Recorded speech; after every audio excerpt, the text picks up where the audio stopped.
Ladies and gentlemen, the story you are about to hear is true. The names have been changed to protect the innocent. Dragnet is brought to you by Chesterfield, made by Liggett & Myers, first major tobacco company to give you a complete line of quality cigarettes.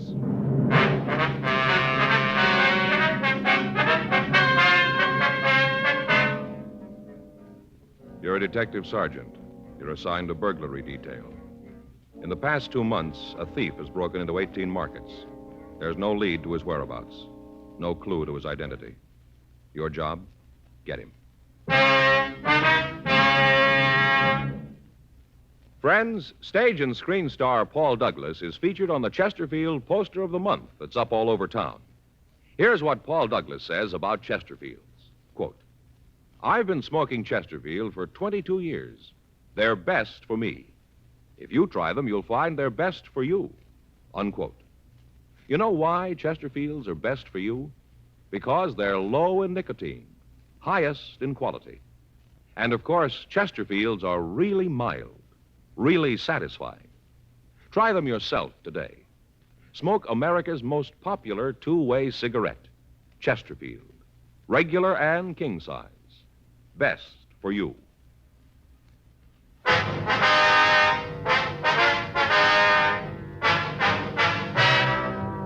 Dragnet, the documented drama of an actual crime. For the next 30 minutes, in cooperation with the Los Angeles Police Department, you will travel step by step on the side of the law through an actual case transcribed from official police files. From beginning to end, from crime to punishment, Dragnet is the story of your police force in action.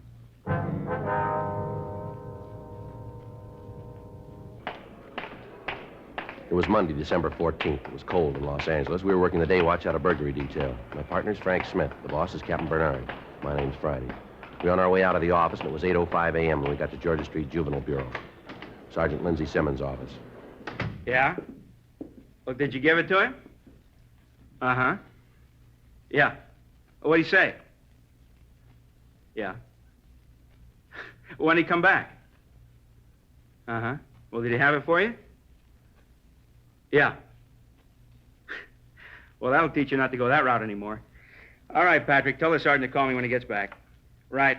Oh, hi, Friday Smith. Oh, hi, Lindsay. Morning, Sergeant. Just talking to Gene Patrick over at Highland Park. You know him? Yeah, I met him a couple of times. Picked up a youngster a couple of days ago on suspicion of burglary, brought him into the office, and Patrick talked to him. Yeah. Well, he finally bought it that the kid didn't have anything to do with the theft, so he told him to go home. Uh-huh. Kid told Gene he didn't have the money to get home, so Gene gave him 20 cents. Kid swore he'd come in and pay it back. Did he? Yeah, he came in this morning, gave Patrick 2 dimes. Told him thanks for believing the story. Mm-hmm. Then Patrick got the kicker. Kid really did break into a house last night to get the money. Well, what's Patrick got to say about that? Says the kid's honest in a sort of way. He did pay him back. Where's the youngster now? Got him over Highland Park Juvenile. I better call Gene. Maybe I can give him a hand. I got a couple of streetcar tokens I won't be using. Might like to have them. Huh? Oh, hold it. If I was you, I don't think I'd bring it up to him for a couple of days.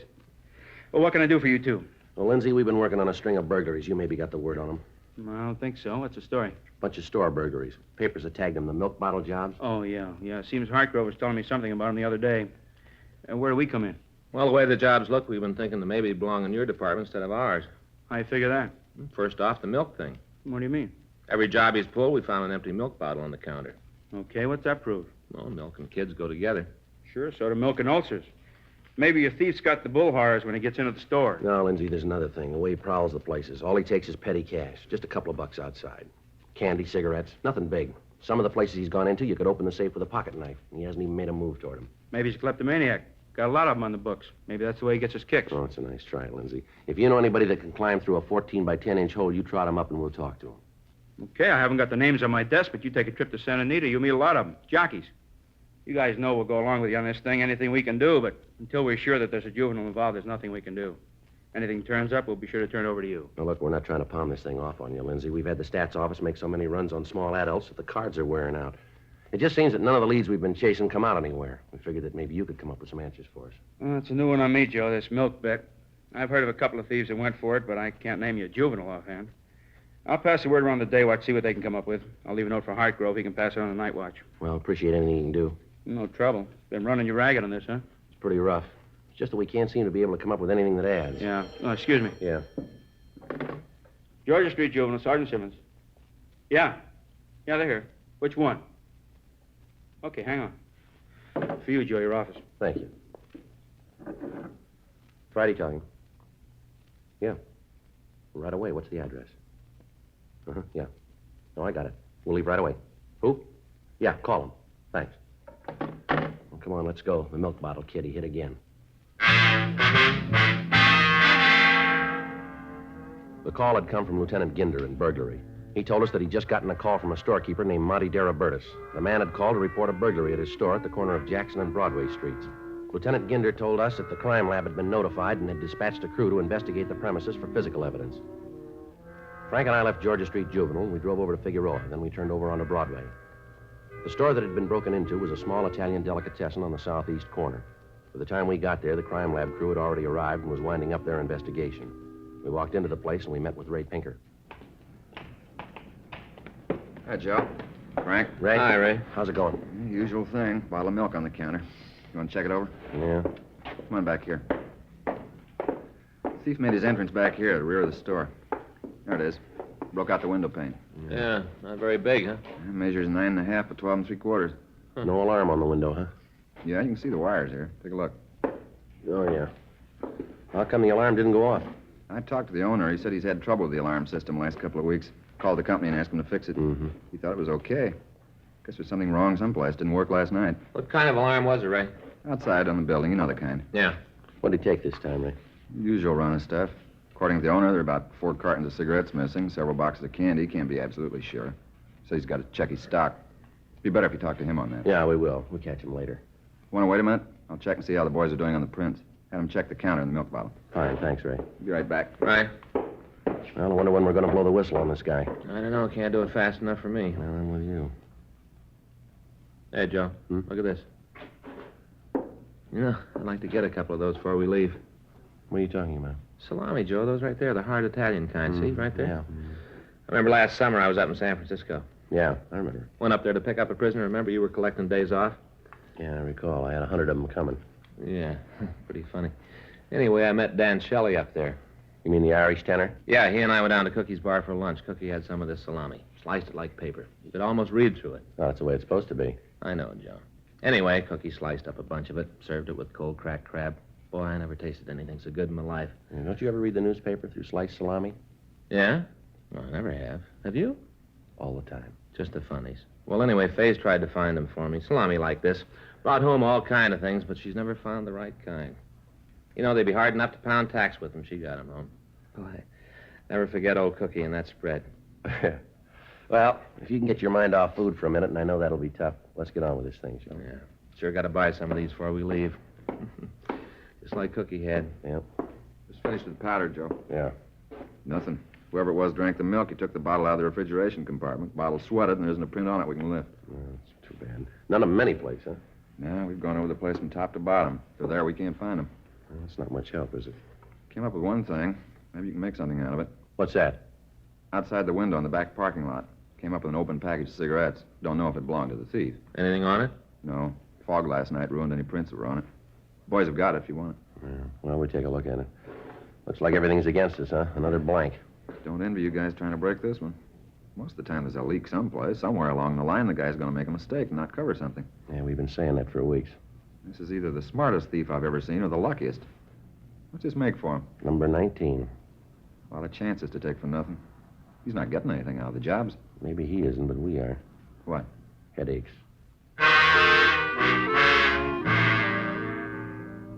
9:38 a.m. We talked to the victim. He told us that as near as he could figure, there was approximately $4 stolen from the store. He went on to say that he'd ascertained that 5 cartons of cigarettes and several boxes of candy bars were taken. He was unable to tell us if any other merchandise was taken until he'd made a complete inventory. He went on to tell us that there was over $600 in the safe, but that as far as he could tell, there'd been no attempt to break into it. We made a canvass of the neighborhood and talked with the neighbors. None of them recalled having seen any suspicious people in the neighborhood the night before. None of them had seen any suspicious automobiles in the area. The one thing that was apparent was that the thief was working in a definite pattern. He worked only on Friday and Saturday nights, always between 8 p.m. and 12 midnight. Frank and I met with Captain Bernard, and it was decided that we would maintain a rolling stakeout in the area in which the suspect operated. 4 other cars from Metro Reserves were assigned to work with us. For the next 5 nights, we worked without results. It was slow and tedious, but Considering the lack of information on the thief, it was the only way we had left. We had to be on or near the scene when the thief struck again. Saturday night, December 19th, Frank and I met and drove out to the area. The streets were crowded with early Christmas shoppers. I'll sure be glad when it's over. Why? What's the matter? How many rooms in your apartment, Joe? 3. You know that. You've been there. Yeah. No, there won't be enough room. What are you talking about? Fay? What's Fay got to do with this? Hack, Joe. Real hack. Why? What's the matter? I got up this morning. I felt great. Fay's got breakfast on the table. All nice. A couple of eggs, little pig sausages. Nice, you know. Yeah. I come down to the table. She's got the food on, and I hit her with it. What, the food? No, Joe. I hit her with what I'm about to tell her. I tell her I'm going to have to work tonight. You worked every night this week. What's wrong with that? Well, that's the way I figure it, so I got a way out. You have, huh? Today is Fay's birthday. Well, you didn't tell me. It's not good to tell people, Joe. Oh, it isn't? No. Fay's over 30. Yeah. I kind of figured that. Don't you get it? I'm sorry, pal. You left me a couple of blocks back on this one. Look, I may never catch up. Fay's over 30, Joe. She's getting to the point where she's taken off years, see? How can you give a person a last birthday present? Yeah. I tell you about it, you're going to give her a present. Only now instead of 30, she's 29. You understand? Well, to be perfectly honest with you, no. But as long as you do, it's perfectly all right with me. Yeah. What about this morning? Well, I told her I was going to have to go to work. I got this present for her. Brand new deep fat fryer. Real good. What? All wrapped up. Deep fat fryer. All wrapped up with ribbon. Beautiful, shiny, beautiful. So you gave it to her. Did it do any good? Not a pound. You know what she does with it? Well, at this point, I wouldn't even want to guess. I'm serious, Joe. This may mean the end of my home. Go ahead. She doesn't even open it. Just puts it in the closet on the back porch. Doesn't even pull the paper apart to peek at what's in it. Real mad, Joe. She may not let me back in the house tonight. Well, you can apologize when you get home. I don't know, Joe. Faye's pretty sore. Didn't even open the present. Not Wait a even minute. a peek, huh? Listen. Yeah. Tell where it's coming from? Yeah, sounds like up on 7th. Come on. Yeah, right here. Pull up. Come on. I'll take the front. All right.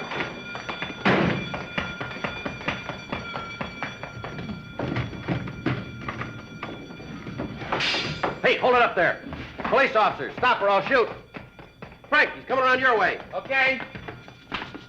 Take it easy. Go ahead and shoot. Come on and kill me. Go ahead and shoot me. It doesn't matter anymore. Go Everything on. all right? Yeah.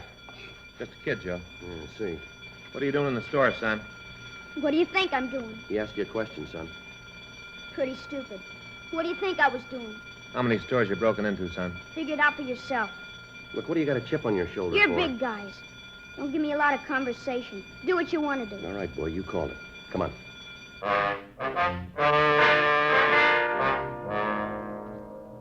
11:50 p.m. We called the office and told them that we had a subject in custody and that we were taking him to Georgia Street Juvenile Bureau. We put the boy in our car and we waited until a radio car arrived. We asked the officers to notify the owner of the store and stand by until he got there. We also asked that they make a 459 report. 11:55 p.m. We started to take the youngster to the Juvenile Bureau. What's your name, son? What difference does it make? Acting like that isn't going to help you. You guys picked me up, remember? You worry about it. I got nothing to be afraid Oh, of. yes, you have, boy. You could have been shot back there. Maybe you should have pulled the trigger. Look, son, what's the matter with you? Why are you acting like this? You just got real lucky back there. That's the only reason you're alive now. It was dark in there. As far as I could tell, you were an adult. You didn't stop when I told you to. Now, according to the book, I could have shot you. You know that, don't you? Killing a kid. That'd make you a big man. No, I'm just bringing it up to prove a point. Save it. Now, look, son. I'm going to tell you something. When you break into a place at night, you're not a kid anymore. You're asking for trouble. You got both your pockets full of it. The way you work tonight makes us think you're mixed up in a lot more thefts than just tonight. That right? You ever been arrested before? No. Never been in trouble with the law, huh? Sure. I'm a real criminal. I got a ticket once for riding my bike through a boulevard stop. Radio car stopped me and tagged me. Big deal. But they're going to send me to San Quentin. Maybe you can give me the gas chamber. How old are you? What difference does that make? How old are you? You figure it. All right, you look like you're about 11 to me. That's what everybody thinks. I'll be 15 my next birthday. Don't kid us, son. It's the truth. 15. That's what I'll be. 15. When were you born? 1939, November 2nd. You're small for your age, aren't you? Why do you say that? Aren't you? It's got nothing to do with it. Nothing at all. I can do anything any other kid can do. Anything. Don't you forget that. What's the matter with you? Is that a sore point with you? Huh? Your size, is that a sore point? There's nothing wrong with my size. Doctor says that I'm all right. Just that some people aren't meant to be as big as others, that's all. There's nothing wrong with me. No, come on, son. What's your name? Now, look, you know we're going to find out. How are you going to find out? We will. Now, why don't you save us all a lot of time and tell us the truth here? Be better if you did. If I do tell you, you going to put it in the papers? What? I tell you, there are going to be a lot of reporters around. My name going to get in the papers? Not from us. Can't tell you then. You mean if there's no reporters around, you aren't going to tell us your name? Is that it? That's the way it is. It's kind of funny, isn't it? Maybe that's the way it looks to you. Where do you live? Can't tell you that either. Look, you got things all wrong, son. It isn't what you want to tell us. That's got nothing to do with this. You're going to tell us what we want to know sooner or later. Where are we going? Georgia Street. That's where the jail is. Why do you ask that? Because I want to know. Yeah, there's a jail there. Reporters? What? They're going to be reporters there. What is this thing with reporters and you? What's this all about? Reporters put your name in the papers, don't they? Sometimes. Well, you get the reporters all lined up. You get them from all the papers. You have them there, and I'll tell you all about it, the whole story. You just get the reporters and the photographers.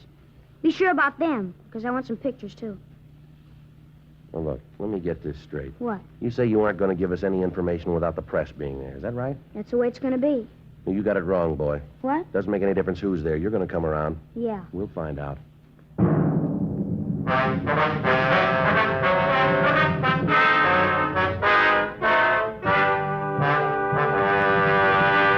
You are listening to Dragnet, the authentic story of your police force in action. Smokers by the thousands are now changing to Chesterfield because they're learning the facts about Chesterfield. Facts like these. A doctor has been examining Chesterfield smokers for 20 months, almost 2 full years now. We've just received his latest report, and it confirms again no adverse effects to the nose, throat, and sinuses from smoking Chesterfield. That's a matter of record. And so is this. Chesterfield is the only cigarette proved highest in quality, low in nicotine. Those are the facts about Chesterfield. More good reasons why Chesterfields taste so good, smoke so much milder. How about it, friends? Smoke America's most popular two-way cigarette, Chesterfield. Regular and king size. Best for you.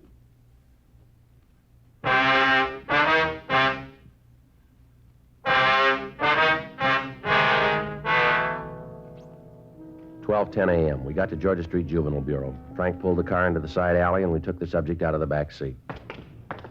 Up this way, son.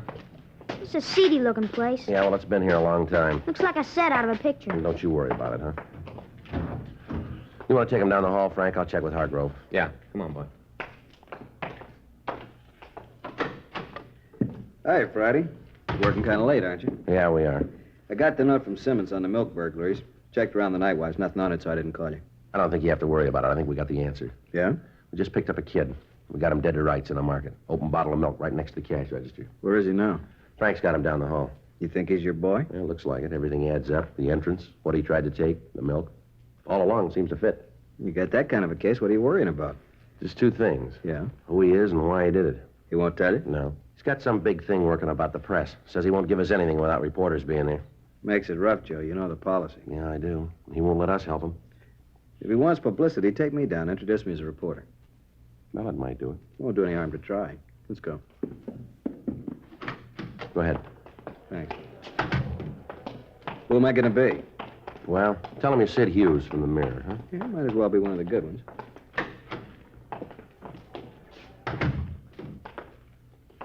Son, you wanted to talk to somebody from the papers. It's against the policy, but we swung it for you. This is Sid Hughes from the Mirror. Hi. You the fellow that held that guy on the phone in Baltimore? Yeah. Great. I read all about it. You gonna write me up like that? I hope not, son. There were 2 men killed in that operation. I read all the stories. Everybody did. That's how I mean for you to write me up, with a picture.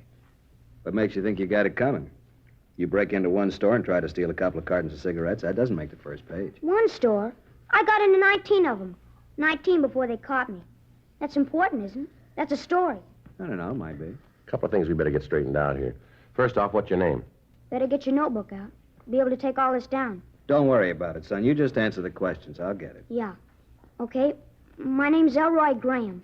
That's Elroygraham. Yeah. How old are you? I told you once, almost 15. You said you'd broken into 19 stores. Is that right? Yeah, 19. Might have made it more, but something went wrong tonight. Had trouble with the burglar alarm. Thought I'd turned it off. Bad mistake. He's still working if it wasn't for that. Guess it only takes one, though, huh, Mr. Hughes? Yeah, I guess so. You want to tell us why you did it? What? You had to have a reason for committing these robberies. You want to tell us what it was? Sure. Good reason. Real good. All right, tell us. Well, you see, I always had trouble at school. Never seemed to quite make it. All the guys liked me. They all did. All the girls do, too. Got girls calling me almost every night asking me to take them to dances, stuff like that. I don't go much for stuff like that. You can understand, can't you, Mr. Hughes? Go ahead, Elroy. Well, they wanted me for all the teams, football, basketball. All the time asking me to play. But I figure if you want to get ahead in the world, you gotta have an aim. Someplace where you want to get. Figure out that. Work for it and you're gonna get there. Don't you find that true, Mr. Hughes? Go ahead. That's the way it was with me. All the time turning down offers to be on some team. Telling some girl that I couldn't take her to a dance. Just didn't have the time. Somehow I just couldn't make it. You can understand it. You've been around, you know all the successful kind of people. You write something and a lot of people read it. You know what I mean. Don't you? Well, what's the matter? Something wrong? I'm trying to tell you what happened. I'm giving it to you straight. What's the matter? Now you want to tell us the truth, Elroy. What? I don't know why you're trying to sell us this line, boy. It isn't necessary. I don't know why you did what you did, but I do know you had a reason for it. Now, that's all we want to know, just the reason. You don't believe me? Afraid not. How about you, No, son, I don't. Mr. Hughes? No. Can't even lie right. Can't even tell a lie good. All my life I've been trying to be like other kids. All the time getting beat up, getting left out of things. You know why? Do you know? Go ahead, son. Big reason. Biggest reason in the world. 'Cause I'm almost 15 years old. I'm 4 feet 7 inches tall. 4 feet 7. Weight 97 pounds. That ain't very big, not big enough. All the time, other kids shoving you around. All the time you're the joke. Gets to the time when you figure it's easy to laugh, too. Because if you don't, some kid's gonna beat you up. Gets to the point where you don't care anymore. I used to clip out those coupons and send them in. Get the books back on how to build myself up. Worked at it. Didn't do nothing for me. I was still 4 feet 7 and weighed 97 pounds. All the stuff I took didn't do no good. Still came out 4 feet 7, 97 pounds. All right, son. You want to tell us about the burglaries? I did it to be big, that's why. I had the things other people wanted, cigarettes, candy, the other things kids wanted. I had all that stuff that the other kids wanted. Made me important. Don't you see that? You gotta understand it, Mr. Hughes. That's why I wanted my picture in the paper. That's why I wanted the story. So the kids would know that I'd done something big. So they know. All right, son. It's going to be all right here. No, it isn't.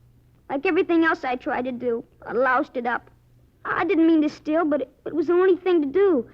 The only way I had. Now, wasn't there some other? No, there wasn't. All the time the other kids laughing. All the time talking. I just couldn't stand it anymore. I just couldn't. Here you go. Thanks.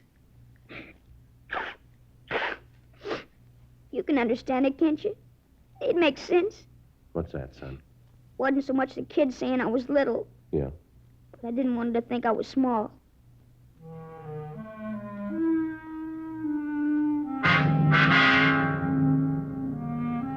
"12:36 a.m. We contacted the parents of the Graham boy and asked them to come down to the station. We talked to them for an hour and tried to fill them in. In view of the fact that the parents of the subject were responsible persons, the boy was booked for violation of Section 459 PC, delinquent, and he was released to his parents pending his hearing in juvenile court. 5 days passed, and we heard nothing from the boy. On December 24th, Frank and I checked into the office. Friday? Yeah, Earl. Kid in the back wants to see you and Smith. Okay, thank you.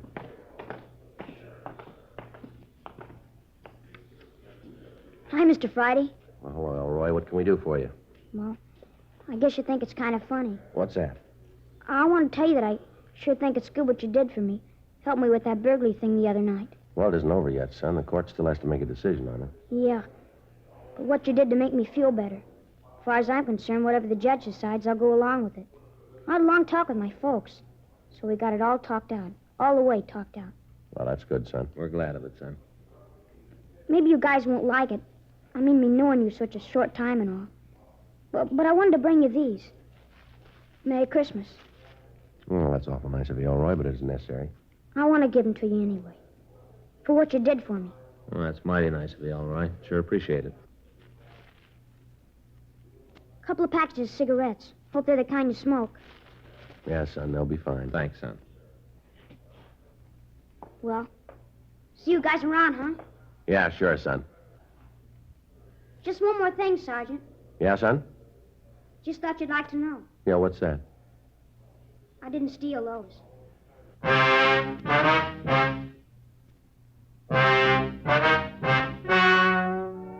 The story you have just heard is true. The names were changed to protect the innocent. On the 21st of December, a petition was filed in juvenile court on behalf of the subject. On January 26th, trial was held in Department 52 of Juvenile Court, State of California, in and for the County of Los Angeles. In a moment, the results of that trial. Now, here is our star, Jack Webb. Thank you, George Fenneman. Friends, Thanksgiving is traditionally a time when families and friends get together. And I'd like to make this suggestion. Tomorrow, get a couple of cartons of Chesterfields. You'll be all set for Thanksgiving and the weekend. We know you, your family, and guests are sure to enjoy America's most popular two-way cigarette. Chesterfield, regular and king size. Best for you.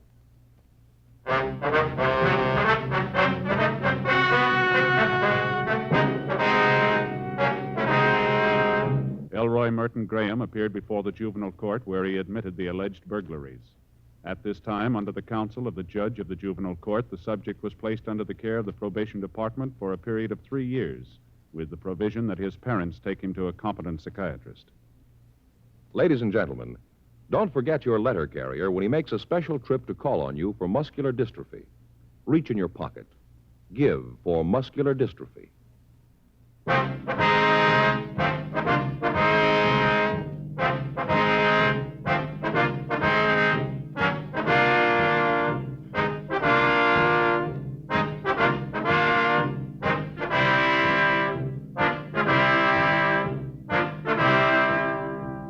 You have just heard Dragnet, a series of authentic cases from official files. Technical advice comes from the Office of Chief of Police W.H. Parker, Los Angeles Police Department. Technical advisors, Captain Jack Donahoe, Sergeant Marty Wynn, Sergeant Vance Brasher. Heard tonight were Ben Alexander, Jack Prussian, Olin Soule, Sammy Ogg. Script by John Robinson. Music by Walter Schumann. Hal Gibney speaking. Watch an entirely new Dragnet case history each week on your local NBC television station. Please check your newspaper for the day and time. Chesterfield has brought you Dragnet, transcribed from Los Angeles. Have you tried new cork tip Fatima? It's the smooth smoke with Fatima tips of perfect cork, king size for longer filtering, and Fatima quality for a much better flavor and aroma. Fatima is made and guaranteed by Liggett & Myers Tobacco Company. Try Fatima. Hear Merrill Muller and the news next on the NBC Radio Network.